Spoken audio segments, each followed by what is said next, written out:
Hi, and welcome back to the Macbeth Explained Annotate With Me series. Today we'll be looking at Act 5, Scene 4. It's a very short scene. It's one of the many scenes in Act 5, which I mentioned in some of my previous videos, where we are basically being told and shown what's happening in the war, in the battle between Macbeth and Malcolm. So this is one of those scenes that sort of moves the story forward. It's definitely not a scene that would come up in an exam. It's not a scene that you would need to revise. And so, as you can tell, I've not really picked out any key quotations, anything that you would sort of use for analysis. I've just tried to make sure I explain some of the sort of key points, key plot points of this scene. So without further ado, I'm going to start. So if you'd like to pause now and grab anything that you might need, your copy of the text, pens, highlighters, and press play when you're ready. Scene 4, country near Burnham Wood. So this is where we of course know that Malcolm is gathering his army, and now we're about to see his army. Drum and colours. Enter Malcolm, Seward, young Seward, Macduff, Menteith, Caithness, Angus, Lennox, Ross, and soldiers marching. So he's now gathered everyone together. He's got the Lord Seward, who is very much like Macbeth at the beginning, a renowned soldier. He's got, of course, all of the things that have left Macbeth's side to join Malcolm's side, and all of the soldiers that he's gathered using the help of the English king. Malcolm: cousins, I hope the days are near at hand that Chambers will be safe. Menteith says, we doubt it not. So Malcolm is sort of hoping to bring safety and peace back to Scotland, and you can tell that the lords very much trust that he can do this. Seward says, what wood is this before us? What's the forest in front of us? Menteith says, it's the wood of Burnham. So this is Shakespeare reminding the audience of where this scene is taking place. And of course, this is important because we already know about Burnham Wood because of the witch's prophecy. So we know this is a significant place. Malcolm then says, let every soldier hew him down a bow and bear it before him. Thereby shall we shadow the numbers of our host and make discovery in report of us. So what he's saying here is he's saying, let every soldier cut down a branch and hold it in front of him.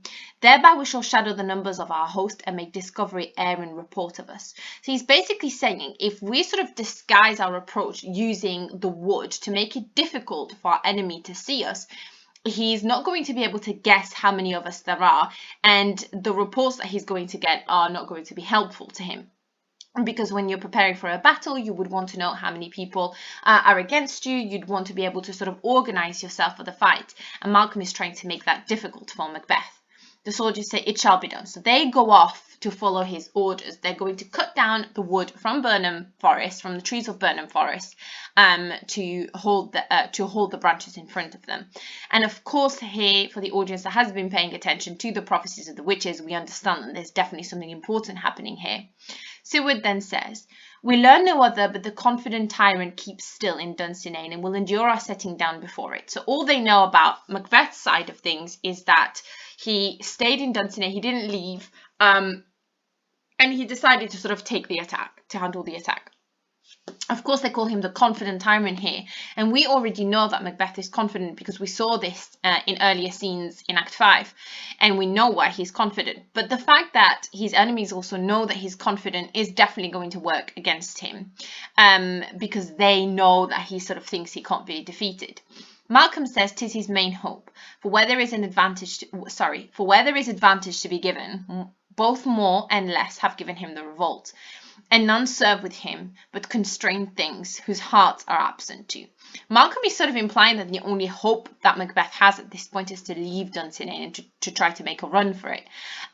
Because he's saying both more and less have given him the revolt. People in his court, people in his kingdom, both of lower classes and upper classes, so like lords, but also sort of more lower class citizens of Scotland, have given him the revolt, have rebelled against him and left his side. And none serve with him but constrained things whose hearts are absent.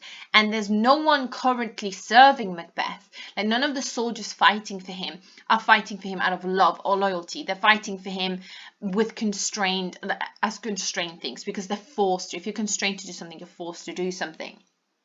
And so this reinforces the idea of Macbeth as a tyrant, because we see here what he already knows, which is nobody serves him out of love or loyalty.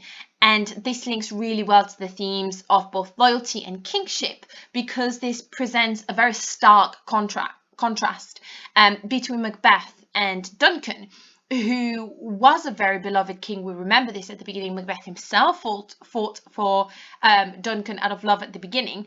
And this also creates a contrast, of course, between Macbeth and Malcolm, the rightful king, the rightful heir to the throne. Because Malcolm, unlike Macbeth, has had many people come to his side out of love and loyalty and trust that he's going to save the country. So this sort of reinforces that very heavy-handed message in Macbeth about the divine right of kings, about the fact that if you've not been chosen by God, you're not worthy to be king, you're not going to be a good king. Macduff says, "Let our just censures attend the true event and put we on industrial soldiership." Macduff is sort of saying there's no point in us, like, censuring someone is like insulting someone or sort of talking about how bad they are. He's saying there's no point in talking about Macbeth and sort of insulting him. What we need to do is do the true. He's talking about the true event, which is the war, the fight. He's saying what we need to do is fight him, and he's sort of saying to follow through on their words with their actions, to actually fight instead of just talk about him. Seward then says, "The time approaches that will with due decision make us know what we shall say we have and what we owe." He's saying the time has come now to sort of decide what's actually going to happen. The battle will decide who's won, who's done the right thing.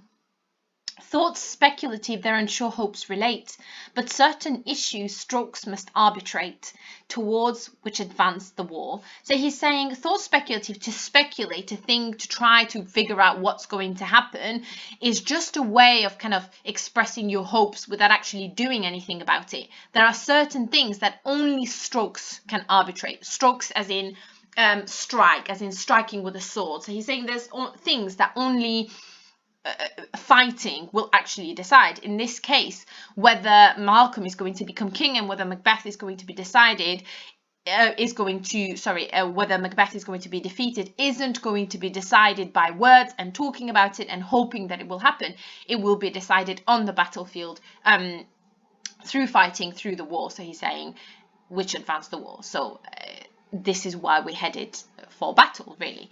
Exeunt marching, and then they all leave and are marching off on their way to Dunsinane, of course disguised using the branches from Burnham Woods, and this is the scene. So the one sort of key thing that happens in the scene that you do need to know about is, of course, the fact that Malcolm is using the wood from the trees of Burnham Forest to disguise his approach, because of course we will find out very soon that this fulfills the witch's prophecies about Burnham Wood and Dunsinane Castle, and this is really the start of the end for Macbeth in terms of this battle, and Macbeth will sort of come to that realization in the next scene as well. So like I said, this was a really short scene. It's not that important. I wouldn't worry too much about revising this scene. I would say most of Act 5, if I'm honest, is full of scenes like this, scenes that you sort of need to know what happens in terms of the plot, but in terms of the language, the quotations, there's not that many sort of important scenes apart from the one featuring Lady Macbeth and her insomnia and her sort of descent into madness, the realization of Lady Macbeth's death, which is coming up soon, and maybe the confrontation at the end between Malcolm and Macduff, but we'll of course get to that in a future video as well. So I hope that this was helpful. As usual, if you have any questions or suggestions for videos that you'd like to see in the future, please just post in the comments. We read all of them and we try to address them, and I hope to see you all in the next video.